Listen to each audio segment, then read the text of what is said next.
Bien, buen día. En esta oportunidad, nosotras vamos a exponer acerca de la corteza cerebral, funciones intelectuales del cerebro, aprendizaje y memoria.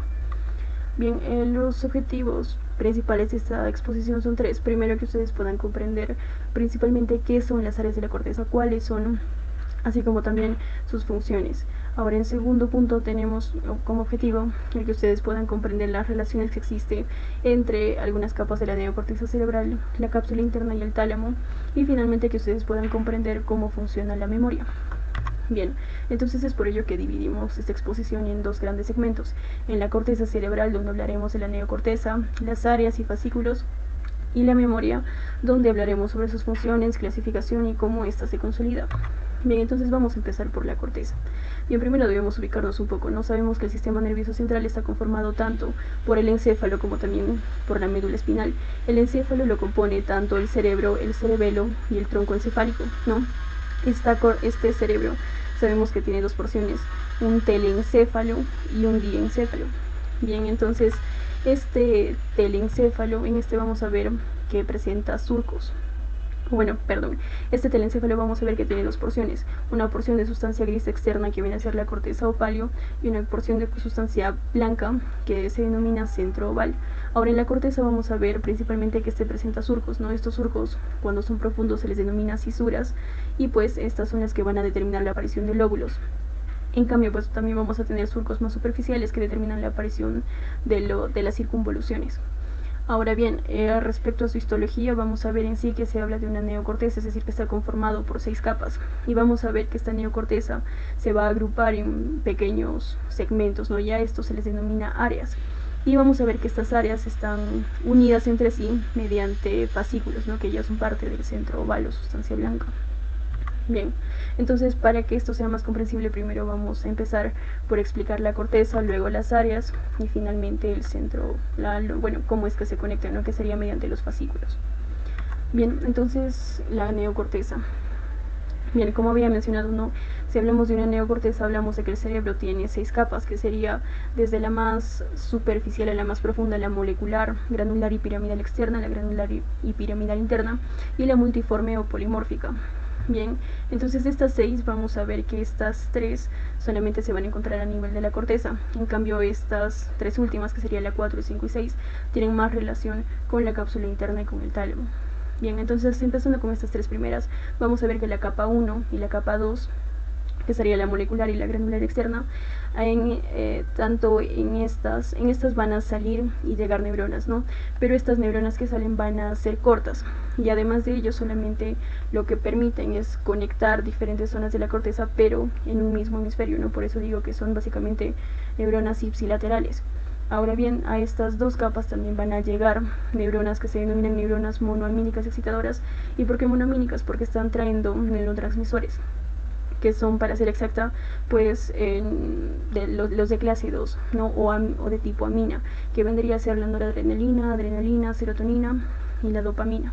Bien, ahora respecto a la capa 3, también vamos a ver que de estas salen e ingresan neuronas.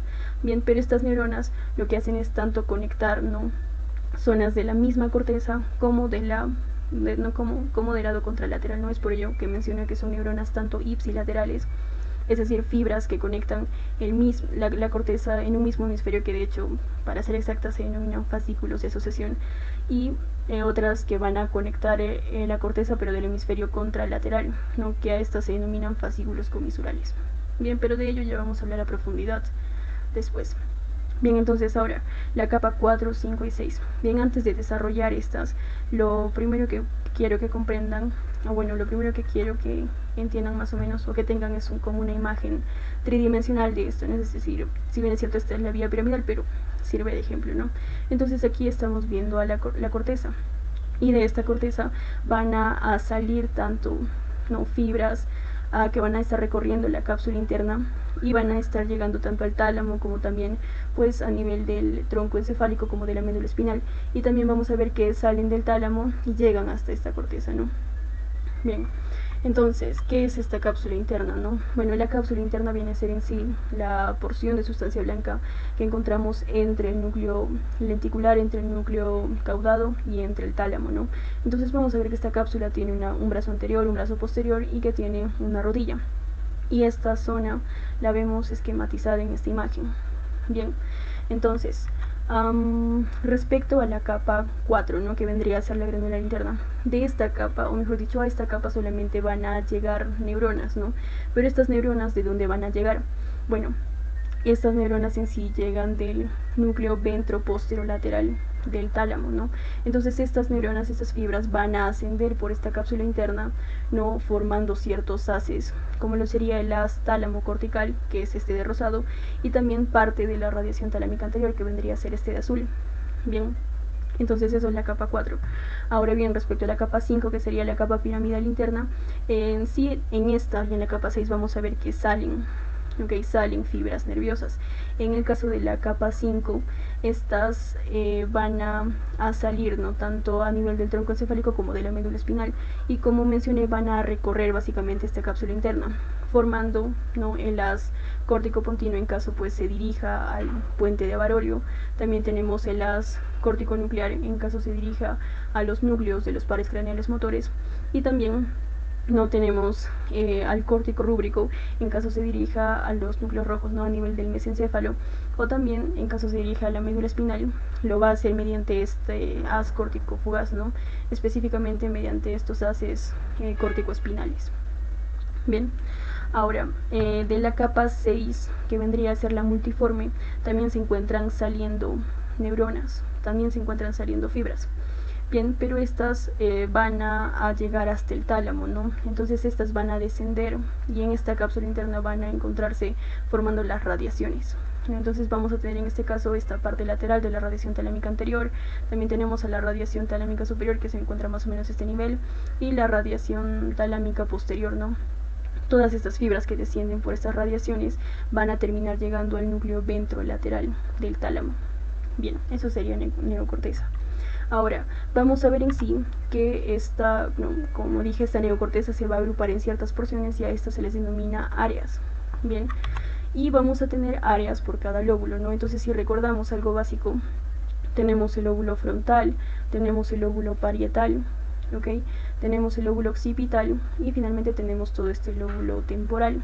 Bien, entonces en el caso del lóbulo frontal vamos a encontrar, bueno, al menos lo que yo voy a mencionar son 4 áreas, ¿no? Tenemos el área motora primaria, que también se denomina 4 de Broca. Tenemos el área de asociación motora, que en sí comprende 2 áreas, ¿no? Un área premotora, porque se encuentra por delante de la motora, que también se denomina 6 de Broca, y un área motora suplementaria, que también se denomina 8 de Broca. En sí vamos a ver que estas áreas, ¿no? Tanto motora como motora de asociación, se encargan del movimiento. La diferencia va a ser que esta área de asociación motora se encarga de diseñar el movimiento, en cambio este área motora primaria se encarga básicamente de mandar las órdenes para llevarlo a cabo. Ahora, respecto a este área prefrontal, este viene a ser el área 9, 10 y 11 de Broca, y este se va a encargar de las funciones superiores, ¿no? Es decir, se va a encargar pues del pensamiento lógico, de nuestro pensamiento creativo, de la motivación intelectual, de la voluntad, ¿no? De pensar en un futuro y a partir de ello planificar.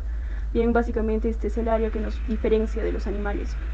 Ahora bien, aquí vamos a tener el área motora del habla, ¿no? Que como su nombre lo dice, nos va a permitir la articulación de las palabras, ¿no? Para hablar. Y a este se le denomina también área 44-45 de Broca. Bien, ahora vamos a ver en el lóbulo parietal, ¿no? Bien, en este lóbulo parietal, justo por detrás de la cisura de Rolando, encontramos al área sensitiva primaria, que también se denomina 1, 2, 3 de Broca. Bien, por detrás de este encontramos al área de asociación sensitiva o sensitiva secundaria, que viene a ser el área 5 y 7 de Broca. Bien, y también vamos a encontrar al área visoespacial, ¿no? Este área visoespacial en sí comprende 2 áreas. Tenemos al área supramarginal y el área angular. Esta área supramarginal también se le denomina 40 de Broca y se va a encargar de la praxia, es decir, de los movimientos complejos, ¿no? Como el hecho de abotonarse o de amarrarse los zapatos. Y bien, en esta porción, como dije, viene a ser el área angular, ¿no? Que también se le denomina 39 de Broca, y este se va a encargar básicamente de unir lo que leemos con lo que escribimos. Bien, Ahora vamos a ver el lóbulo temporal. Bien, el lóbulo temporal lo podemos dividir en una porción inferior y en una porción superior. Bien, en sí, casi toda la porción inferior lo va a ocupar el área límbica, que viene a ser el área 38 de Broca. Bien, y este área límbica se denomina evidentemente límbica porque pues este se va a encargar, o mejor dicho, este va a estar relacionado con el sistema límbico, ¿no? Que sabemos que pues este se encarga tanto de las emociones, de nuestra conducta, como también de nuestra memoria a largo y a corto plazo. Ahora, en un nivel superior del temporal vamos a tener el área auditiva primaria, el área auditiva secundaria, ¿no? En la primaria viene a ser 41 de Broca, secundaria 42 de Broca, y ambos se encargan del sonido. La diferencia es que la auditiva primaria pues se va a encargar de recepcionar el sonido y la auditiva secundaria se encarga de integrar el sonido, ¿no? Luego tenemos al área de Wernicke, que también se denomina 22, ¿no? De Broca. Este área de Wernicke se encarga básicamente o mejor dicho, nos permite comprender el lenguaje tanto hablado como escrito. Y bueno, finalmente tenemos al área occipital, o mejor dicho, al área visual, que va a ocupar gran parte del occipital, no todo, ocupa solamente gran parte. Y este viene a ser el área 17, 18 y 19 de Broca, ¿no? Y evidentemente, al ser área visual, se encarga de la visión, ¿no? Y también, pues aquí también podemos ver que existe un área singular, ¿no? Bien.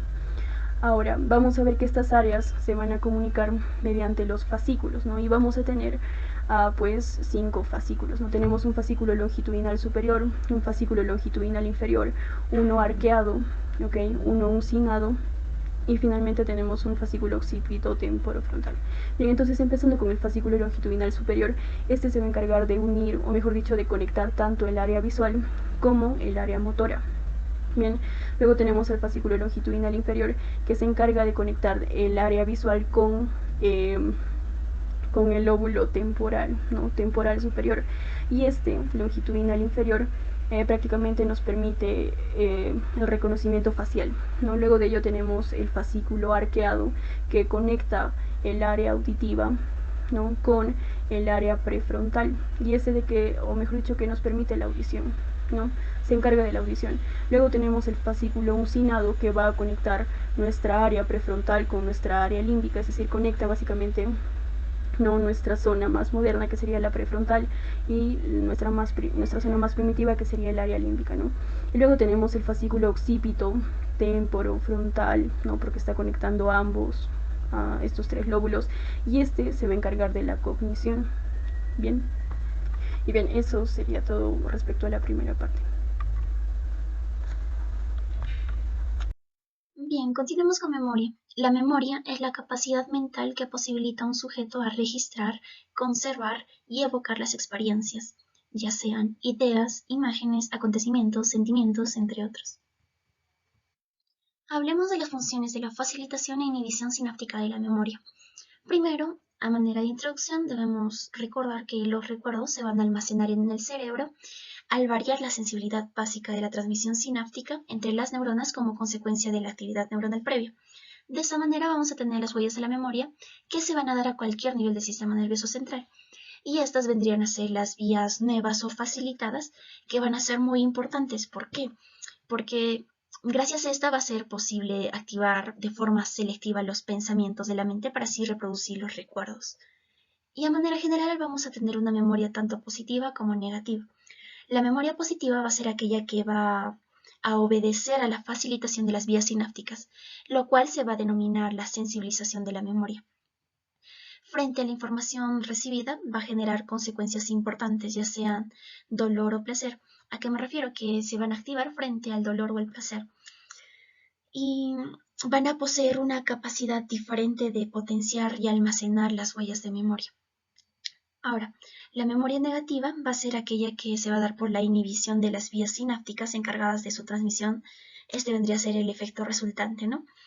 Y por último tenemos a la habituación. Esta es la capacidad de aprender e ignorar aquella información irrelevante. Esta va a suceder por inhibición de las vías sinápticas encargadas de su transmisión. Clasificación de la memoria. Vamos a tener una memoria a corto plazo, mediano plazo y a largo plazo. La memoria a corto plazo va a ser aquella que va a durar segundos o minutos o incluso horas. Por ejemplo, vamos a tener el recuerdo de un número de teléfono. Este número de teléfono lo vamos a recordar durante unos segundos o minutos en un momento dado, y esto solo va a durar mientras la persona siga pensando en dichos números o en dichas circunstancias, ¿no? Estos van a ser circuitos de neuronas reverberentes que se va a dar por la facilitación o la inhibición presináptica. Continuando, tenemos a la memoria a mediano plazo. Esta va a ser la que va a durar días a semanas.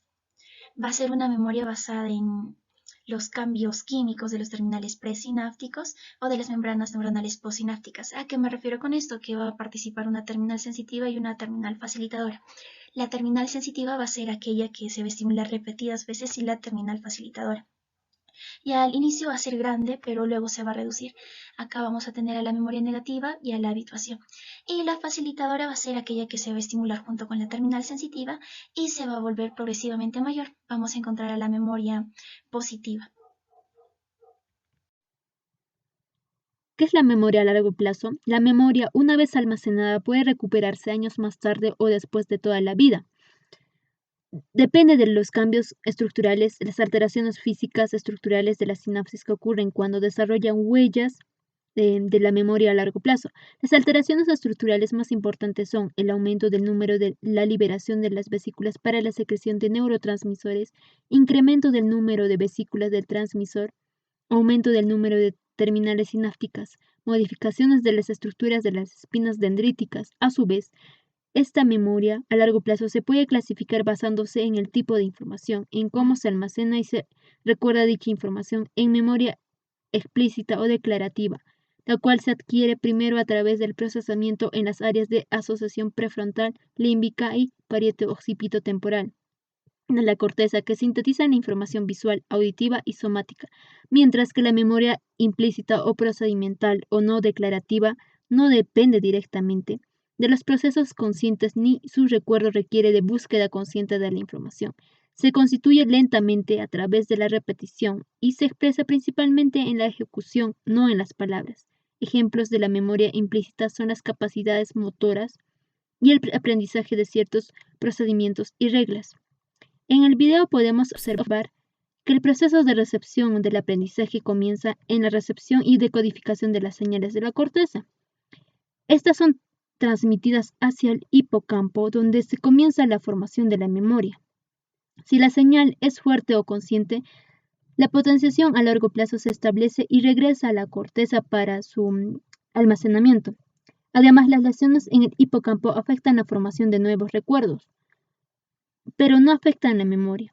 También mencionar que las conexiones sinápticas pueden cambiar con el tiempo, las cuales se denominan plasticidad sináptica. Además, se cree que es la responsable del proceso de la memoria y el aprendizaje. Y los nuevos recuerdos son formados cuando las neuronas establecen nuevas conexiones o fortalecen las existentes. ¿Qué es la consolidación de la memoria?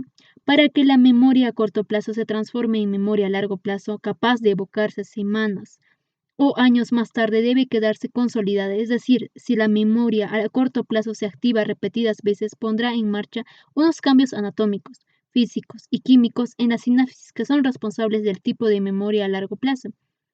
Este proceso tarda de 5 a 10 minutos en producir una consolidación mínima y 1 hora a más en producir una consolidación profunda. El cerebro posee una tendencia natural a repetir la información recién recibida, especialmente si capta la atención de la mente. Los recuerdos nuevos se codifican durante la consolidación. Uno de los rasgos más importantes de la consolidación en que los recuerdos nuevos se codifican en clases diferentes de información. Esta es la bibliografía que consultamos y espero que la exposición haya sido de su agrado. Muchas gracias.